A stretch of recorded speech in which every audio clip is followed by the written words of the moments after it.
शुक्रवारी पहाटे 3 वाजण्याच्या सुमारास पिंपरी येथील गट नंबर 244 येथील माधव धेंडे यांच्या रेडीवरती वाघाने हल्ला करून तिला ठार मारले आहे।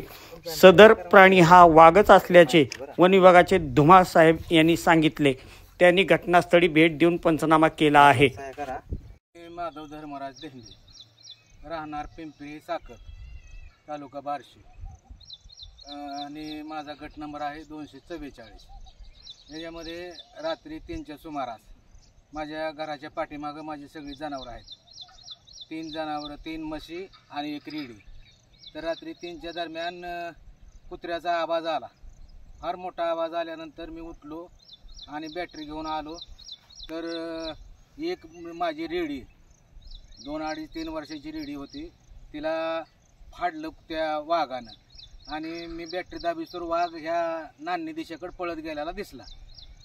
मी वाघ बघितला, पण मी बी घाबरलो, पुन्हा माघारी गेलो आणि अशा प्रकारे माझं मोठं नुकसान झालेलं आहे। आणि शासनानं ह्याची दखल घेऊन वाघाची बी दखल घ्यावी आणि माझं झालेलं नुकसान भरपाई मला योग्य त्या रीतीने देण्यात यावी, ही माझी विनंती आहे। नमस्कार, मी सरपंच पिंपरीपान चेतन जयकुमार काशीद। आज आमच्या पिंपरीपान गावामध्ये श्री माधव धेंडे यांची जमीन आहे, तरी त्या जमिनीमध्येच ते राहत आहेत। आज सकाळी मला त्यांचा फोन आला की कुठल्या तरी हिंस्र प्राण्याने त्यांच्या म्हशीच्या रेडीवरती हल्ला केलेला आहे। मी त्यांच्या शेतामध्ये येऊन पाहणी केली असता त्यांची ही मृत झालेली रेडी आपण पाहताय, याची पूर्ण नरड फाडलेला आहे। त्यानंतर मी वन विभागाचे अधिकारी धुमाळ साहेब व जाधव साहेब यांना फोन करून या घटनेची माहिती दिली। घटनेची माहिती दिल्यानंतर ते तात्काळ या ठिकाणी आले। तात्काळ या ठिकाणी आल्यानंतर त्यांनी पूर्ण या परिसराची पाहणी केली।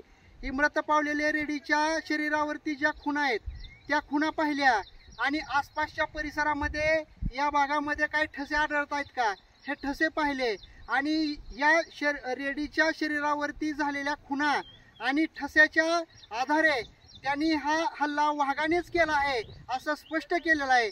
माझी प्रशासनाला विनंती आहे, जो हा वाघ मुक्तपणे संचार करत आहे या वाघाचा बंदोबस्त आपण तात्काळ केला पाहिजे। आणि आमच्या गावचे शेतकरी माधव धेंडे यांचं खूप मोठं नुकसान झालेलं आहे, तरी शासनाने त्यांना लवकरात लवकर निधी, लवकरात लवकर त्यांचं जे नुकसान झालेलं आहे ते नुकसान मिळवून द्यावं अशी मी शासनाला या ठिकाणी विनंती करत आहे। तरी थांबतो, धन्यवाद।